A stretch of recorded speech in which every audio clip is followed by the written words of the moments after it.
brief explanation of how navigation on the Thames River between London and Byron came about in the late 1870s. And my focus will be on one of the paddle steamers of the time, namely the Victorian, and an account of its last and fatal trip up the Thames on Springbank Park and so on. That's a beautiful, beautiful picture of it here. And it figures very prominently in my talk. I don't know what the ship is there, whether it happens to be the Victoria or not. Okay.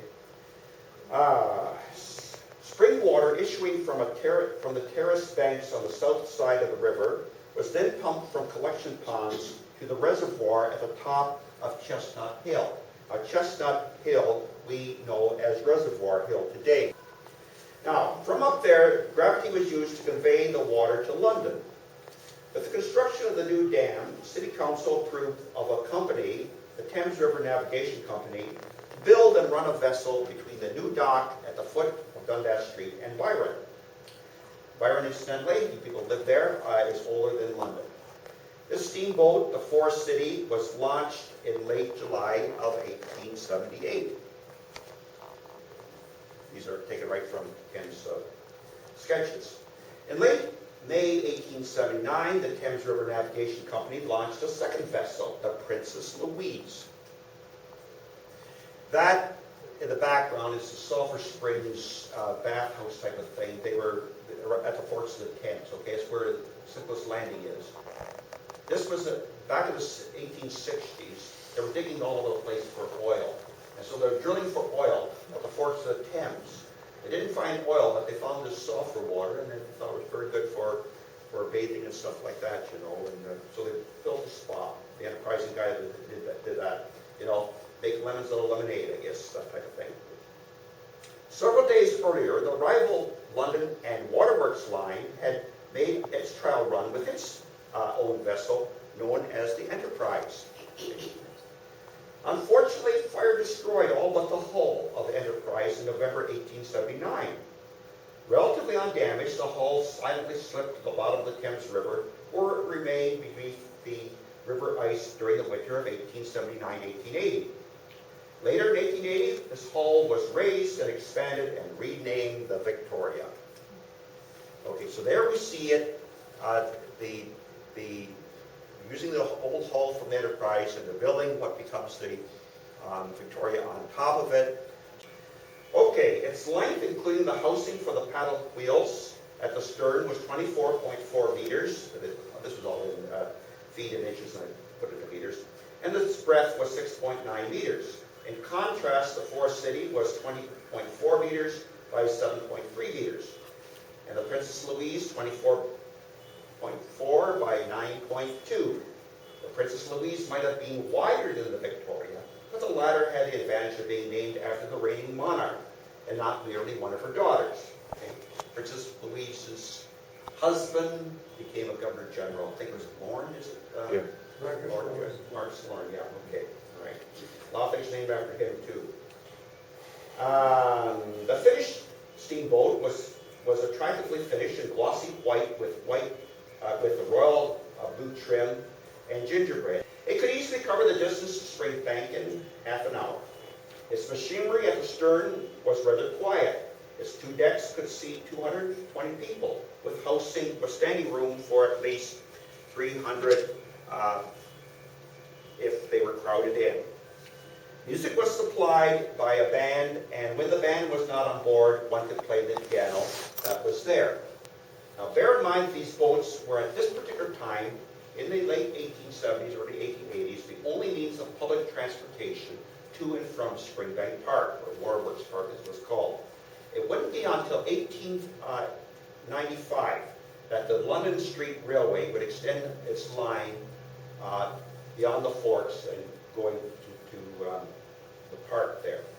The year 1880 also saw the addition of a smaller vessel, the Admiral, which was propeller-driven and could carry 100 people per load.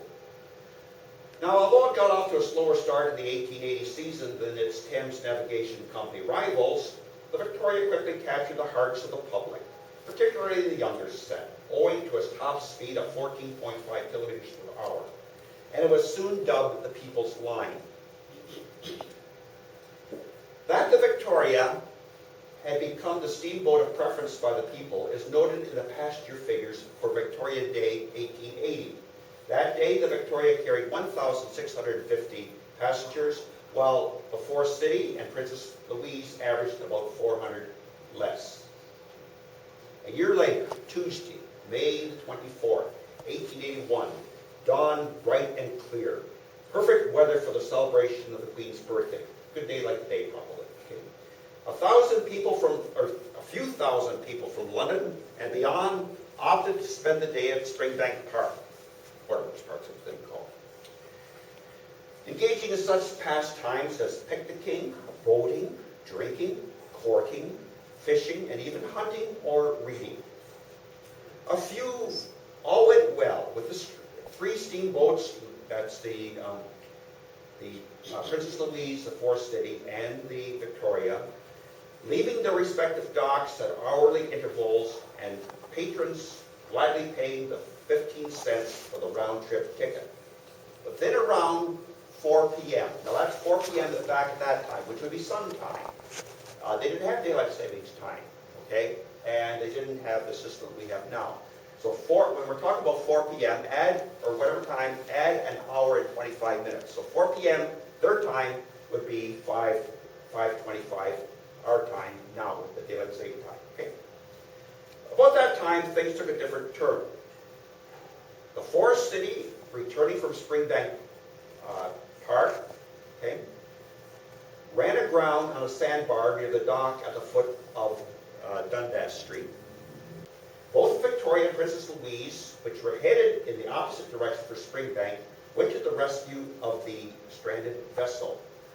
Reined the Victoria alongside the Forest City, Captain Donald Rankin helped to reduce the weight on the rival vessel by taking in some of the passengers from the Forest City.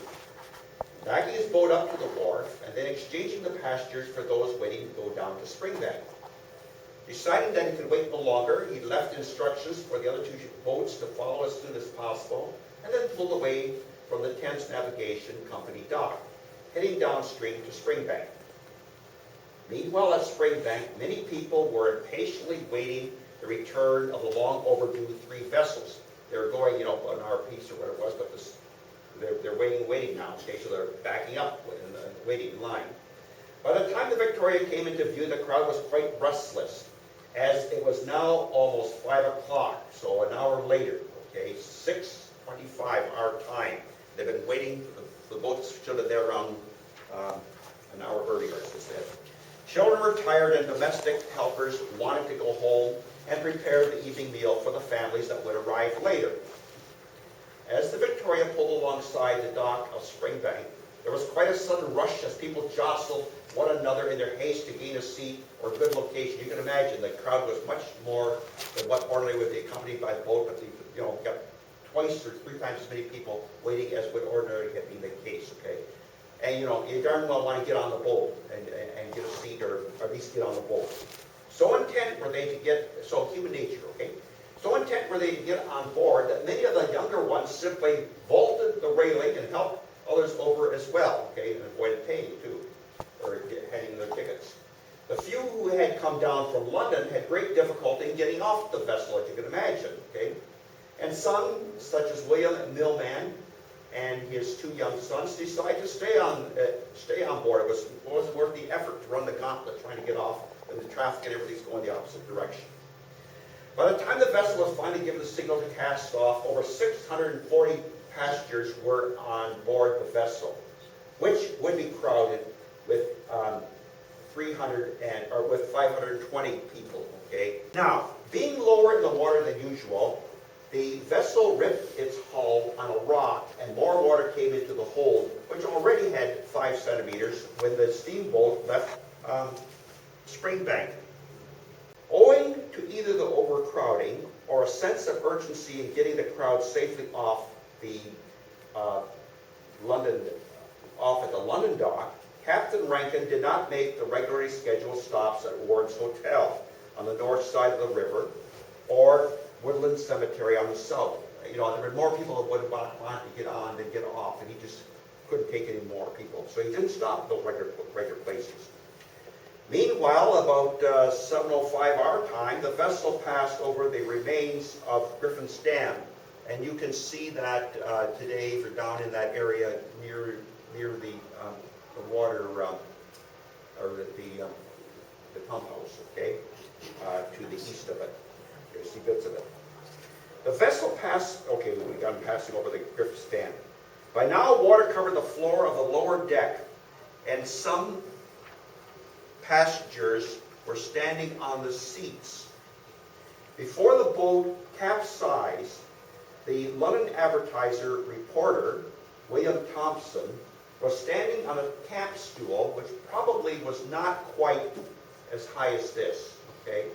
He's standing on it, and the water is within 10 centimeters of his knee.